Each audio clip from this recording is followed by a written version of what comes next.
নমস্কার বন্ধুরা, আপনারা দেখছেন পূর্ণ ব্রহ্মজ্ঞান ইউটিউব চ্যানেল। আমি চন্দন মুখার্জি আপনাদের সঙ্গে।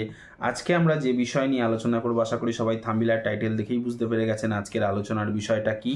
হ্যাঁ বন্ধুরা, আজকের আলোচনার বিষয় হলো এই বশীকরণটি করলে একদম ক্রিকেট খেলার ক্যাচের মতো আপনার প্রেম, আপনার প্রেমিকা আপনার হাতের মুঠোয় ধরা দেবে, মিস যাবে না এই বশীকরণটি ঠিকঠাকভাবে করলে। তার আগে একটা কথা বলি, ভিডিওটাকে বিনা স্কিপ করে যারা শেষ পর্যন্ত সাথে থাকবেন তারাই কিন্তু ফুল ইনফরমেশনটা পাবেন, নচেত কিন্তু নয়। দেখুন, এই যে বশীকরণ মন্ত্রটি, এটা হচ্ছে ড্যামর তন্ত্রের একটি মন্ত্র, ডামর তন্ত্র আর সাবর মন্ত্র, অবশ্যই সাবর মন্ত্র আর অঘর বিদ্যা। ঠিক আছে, অবশ্যই একটা কথা জেনে রাখবেন, এই মন্ত্রটি কারা প্রয়োগ করার অধিকারী? যারা কি না সত্যিকারের কাউকে ভালোবেসেছেন, যে তাকে বিয়ে করতে চাই, তবেই করবেন। কারো ক্ষতি করার উদ্দেশ্য নিয়ে, এই মনোবাঞ্ছা নিয়ে এই মন্ত্রটি প্রয়োগ করবেন না, তার কারণ এটা ডামর তন্ত্রের মন্ত্র, আপনার হিতে বিপরীত হয়ে যাবে। কিন্তু কেউ যদি সত্যিকারের কাউকে ভালোবেসে থাকে তাহলে এই বশীকরণটি করে দেখবেন, উপকার অবশ্যই পাবেন। আচ্ছা, এই মন্ত্রের বিশেষ যে কিছু আমি কথাগুলি বলছি একটু নোট করে নেবেন। এই মন্ত্রটি আপনারা যেদিনকে সিদ্ধ করতে বসবেন, অতি অবশ্যই ধূপদীপ জেলে গঙ্গা জল একটু ছড়িয়ে বসবেন, নিচেতে বসবেন, খাটে বসে সিদ্ধ অবশ্যই করবেন না। আর যদি পারেন তো একটু নির্জনে, বাড়ির মধ্যে ছিটকিনি টিটকিনি মেরে এক্সট্রা ঘর থাকলে একা করবেন, ডিস্টার্ব যেন না হয়, বা বাড়ির ছাদে থাকলে সায়ংকালে ছাদে গিয়ে করতে পারেন। হ্যাঁ, কেউ যেন ডিস্টার্ব না করে। এই রকম কেউ, আপনি হয়তো মন্ত্রটা সিদ্ধ করতে বসলেন, কেউ হয়তো বললো যা গিয়ে বাজার থেকে 1 কেজি মুড়ি এনে দে, উঠে পড়বেন সঙ্গে সঙ্গে, ওটা আর হলো না। আবার অন্য দিন বসবেন, যে কোনো পূর্ণিমা, অমাবস্যা, গ্রহণ চলাকালীন বা বড় দিন, যেমন কি বলবো, নাগপঞ্চমী, যেমন কি বলবো, গণেশ চতুর্থী, কৃষ্ণ জন্মাষ্টমী, বড়দিন, ক্রিসমাস, এই রকম বড় বড় যে কোনো শুভ দিন দেখে আপনারা এই মন্ত্রটিকে 108 বার পাঠ করে সিদ্ধ করে নেবেন। সিদ্ধ করা হয়ে গেলে এই মন্ত্রটি যেদিনকে প্রয়োগ করবেন, আচ্ছা প্রথম কথা হচ্ছে কিসের ওপর প্রয়োগ করবেন। একটি ছবি চাই, যাকে বশীকরণ করবেন, সেটা ছেলে হোক বা মেয়ে হোক, তার একটি ছবি একদম ঠাকুরের মতন সামনে রাখবেন। রাখার পর এই মন্ত্রটি করবেন, 21 বার ফুঁ দেবেন। 108 বার যেদিনকে পাঠ করবেন সেদিনকে কোনো ফু দিতে হবে না, সেটা আপনি মন্ত্রটা সিদ্ধ করলেন।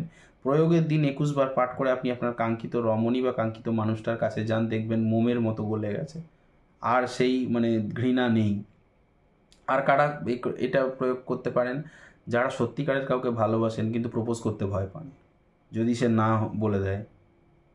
বা এরকমও হয়েছে অনেকে, যে সত্যিকারের বলেই দেখি ছোটোবেলার বন্ধুকে মনের কথা, এবং বলার পর সে আর আসেনি, তার মনের মধ্যে একটা নেগেটিভ থট। তা এই মন্ত্রের ভেতরে যেমন কিনা আপনার কাছে যেই স্পিডে আসবে ক্যাচের বলের মতো, ঠিক সেই স্পিডে তার মনের ভেতর থেকে নেগেটিভিটিগুলো নষ্ট হবে। বুঝতে পেরেছেন একটা মন্ত্রের কত কাজ?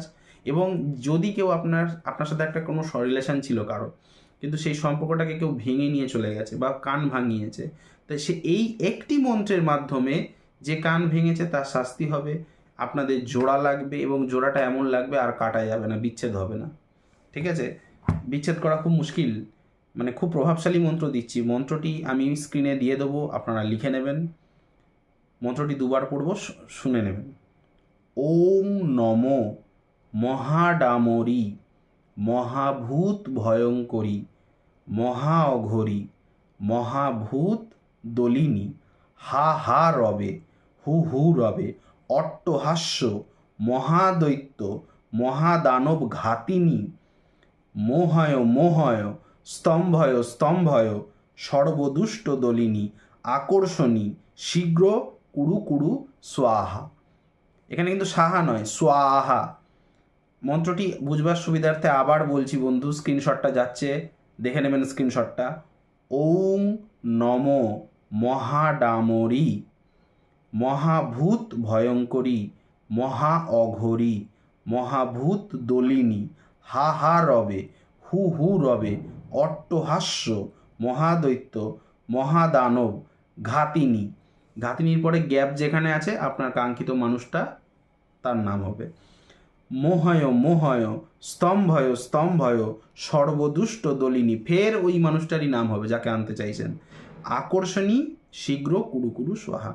দেখুন, শীঘ্র কুরু কুরু সোহা আকর্ষণীয়, অর্থাৎ আকর্ষণ করছেন। মোহন মানে সম্মোহন, নিজের কাছে টেনে আনছেন। কিন্তু অনেকের মনে প্রশ্ন, যারা তন্ত্রের অন্তত কিছুটা জানেন বলে না যে কিছু কিছু জানি, তাদের মনে প্রশ্ন, এই মন্ত্রের ভেতরে যদি মোহনই হয়, সম্মোহনই হয়, আকর্ষণই হয়, তাহলে গুরুদেব স্তম্ভটা কেন বলেছে?